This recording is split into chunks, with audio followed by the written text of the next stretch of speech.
அன்பு நட்புகளுக்கு இனிய வணக்கம். இன்றைய திருக்குறளும் மென்பொருளும் அதிகாரம் அவர் வையின் விதும்பல். குறள் எண் 1261. அவர் வையின் விதும்பல் என்றால் அவர் என்னவர் சென்ற வழி பார்த்து நெஞ்சு விதும்புதல், நெஞ்சில் உருகுதல் என்று பொருள். 1261 குறள். வாழற்று புற்கென்ற கண்ணும் அவர் சென்ற நாள் ஒற்றி தேய்ந்த விரல். தலைவன் வரும் வழி பார்த்து என் கண்கள் ஒளி இழந்து பொலி விழந்து போயின. அவர் பிரிந்து சென்ற நாட்களிலிருந்து அவற்றை எண்ணி எண்ணி தேய்ந்து போயின என் விரல்கள். My eyes have lost the brightness and the beauty by looking at the way for the arrival of my departed hero. My fingers have become weak by counting on the days of separation and reunion. என் துடிப்பா, தலைவன் போனபின் பொலிவிழந்து வரும் வழி பார்த்து வழி கொண்டன என் விழிகள். நாட்களை எண்ணி எண்ணி தேய்ந்தன விரல்கள். தலைவன் போனபின் பொலிவிழந்து வரும் வழி பார்த்து வழி கொண்டன எம் விழிகள். நாட்களை எண்ணி எண்ணி தேய்ந்தன விரல்கள். ஒருத்தர் பிரிஞ்சு போயிடுறாங்க, திருப்பி அவங்க வர்றதுக்கு, அல்லது நம்ம ஒரு இடத்துக்கு போறோம், நாள் குறிச்சிருக்கோம், அதுக்கும் இப்ப இருக்கிற அந்த இடைவெளி. உதாரணமா சில திருமணங்கள், அரேஞ்ச் மேரேஜ் என்று சொல்லக்கூடிய பெற்றோர்கள் பார்த்து வைக்கக்கூடிய திருமணங்கள் ஒரு 6 மாத காலத்திற்கு அப்புறம் நாள் குறிப்பாங்க. அது நல்ல நாள்ங்கிறது மட்டும் இல்ல, அப்பதான் நல்ல மண்டபமும் கிடைக்கும். ஏன்னா மத்தெல்லாம் அதுக்கு முன்பாகவே முன்பதிவு செய்யப்பட்டிருக்கும் அப்படிங்கிற காரணத்தினால. அப்போ அந்த முன்பதிவுங்கிற காரணத்தை வச்சு அந்த 6 மாசம் நாள் கொடுத்தாலுமே கூட இந்த இருவருக்கும், கணவனாக போறவருக்கும் மனைவியாக போறவருக்கும், அது ஒரு இன்குபேஷன் பீரியட் என்று ஆங்கிலத்தில் சொல்லுவோம். அதாவது மலரும் காலம் என்று சொல்லலாம். அவர்களுக்குள் ஒரு அன்பு காதல் மலர்வதற்கான காலம் என்று சொல்லலாம். அப்ப முதல்ல 2 பேரும் என்னைக்காவது ஒரு நாள் ஒரு குறுஞ்செய்தி அனுப்பிக்கிறவங்க, அப்புறம் கொஞ்சம் பேச ஆரம்பிப்பாங்க, கொஞ்ச நேரம் பேச ஆரம்பிப்பாங்க, அப்புறம் நீண்ட நேரம் பேச ஆரம்பிப்பாங்க.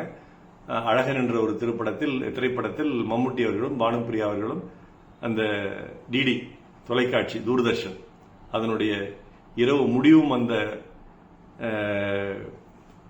இசையும் அதிகாலை எழுப்பும் அந்த இசைக்கும் நடுவில் பேசிக் கொண்டிருப்பார்கள். அதை பாலச்சந்தர் ரொம்ப அழகா படம் பண்ணியிருப்பார். அந்த மாதிரி நம்மளுடைய தம்பதியும் பேச ஆரம்பித்து விடுவார்கள். இப்படி பேசிட்டே இருக்கும்போது என்ன சொல்லுவாங்க, இன்னும் 1 மாசம், முதல்ல 6 மாசம் இருக்குன்னு ஆரம்பிப்பாங்க, அப்புறம் 5 மாசம் 4 மாசம் 3 மாசம் 2 மாசம் இன்னும் 1 மாசம் தான் இருக்குன்னு மாச கணக்கில் வந்துட்டு அப்புறம் சொல்லுவாங்க இன்னும் 4 வாரம் தான் இருக்குன்னு. அப்புறம் 3 வாரம் 2 வாரம் வந்து கடைசி 1 வாரத்துக்குள்ள இன்னும் 7 நாள் தான் இருக்குது, 6 நாள் தான் இருக்குன்னு வருவாங்க.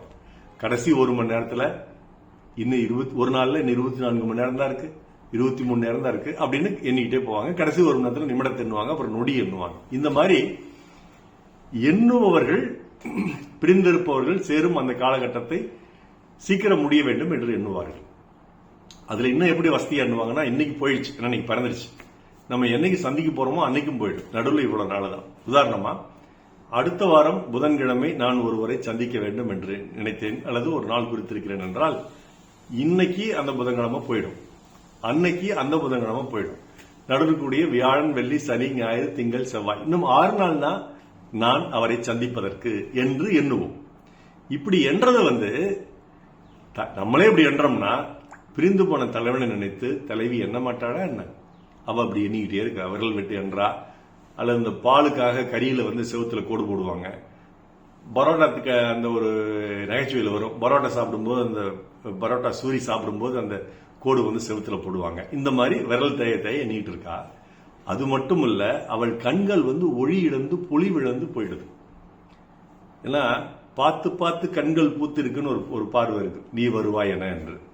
அந்த மாதிரி வந்து அவள் வரும் வழியை நோக்கி பார்த்துக்கிட்டே இருக்கிறாங்க. அப்ப அந்த கண்கள் வந்து சரியா அப்படி மூடல, சரியான அப்படி தூங்கல. அப்ப அதனுடைய அழகும் போயிடுது, பொலிவும் போயிடுது, மையும் போடுறதில்ல, அதனால அழகும் போயிடுது. இதைத்தான் தலைவி தன்னுடைய உள்ள கிடக்கை இந்த குரலில் வெளிப்படுத்துவதாக திருவள்ளுவர் சொல்றாரு. கண்கள் ஒளி இழந்து போகின்றன, அழகிழந்து போகின்றன, விரல்கள் தேய்ந்து போகின்றன, பிரிந்து போன தன் கணவன் திரும்பி வரும் நாட்களை எண்ணி எண்ணி என்று சொல்ல. எண்ணினா மனசால எண்ணியும் அந்த கவுண்ட் பண்றதுங்கிற விரலால எண்ணியும் சொல்லலாம். இதற்கு ஒரு நல்ல பாட்டு. கண்கள் உறங்கவில்லை, இமைகள் தழுவவில்லை, கவிதை எழுத ஒரு வரியும் கிடைக்கவில்லை, அமைதி இழந்த மனம் எதையும் நினைக்கவில்லை. வாராயோ நீ வருவாய் என நான் இருந்தேன், ஏன் மறந்தாய் என நான் அறியேன் என்று கண்ணதாசன் எழுதிய MSV இசையில் சுஜாதா என்ற படத்தில் கல்யாணி மேனன் என்ற பாடகி பாடியிருக்காங்க. இந்த படத்தை நீங்க கண்டிப்பா யூடியூப்ல போய் பாருங்க. அது இந்த காலத்து குழந்தைகளோ அல்லது பெரியவர்களோ பாருங்க. ஏன்னு கேட்டா இப்ப அம்மாவா நடிக்கிற அவ்வளவு குண்டா இருக்கிற சரிதான் அந்த காலத்துல அவ்வளவு ஒல்லியா நடிச்சிருப்பாங்க இந்த படத்துல பாருங்க. இதுல கவிப்பேரரசு இந்த குரலுக்கு என்ன உரை சொல்லியிருக்கிறார் என்று பார்த்தோம் என்றால், என் கண்களும் விரல்களும் பாவம் இல்லையா, அவர் வரவை பார்த்து பார்த்து ஒளியிழந்து ஓய்ந்து போயின என் கண்கள், அவர் சென்ற நாட்களை சுவரில் எழுதியும் தொட்டு தொட்டும் தேய்ந்து அழிந்தன என் விரல்கள், ஆயினும் அவர் வரவு நேரவில்லை என்று சொல்லியிருக்கிறார். மீண்டும் திருக்குறள், வாழற்று புற்கென்ற கண்ணும் அவர் சென்ற நாளொற்றி தேய்ந்த விரல். நாள் சிறக்க நற்றமிழ் வாழ்த்துகள். மருத்துவர் ராமசெல்வரங்கம், ரிஷினி சேலம், கள்ளக்குறிச்சி. நன்றி. டாக்டர் செல்வர்கள் யூடியூப் சேனல் ஷேர் பண்ணுங்க, லைக் பண்ணுங்க, கமெண்ட் பண்ணுங்க, சப்ஸ்கிரைப் பண்ணுங்க. வணக்கம்.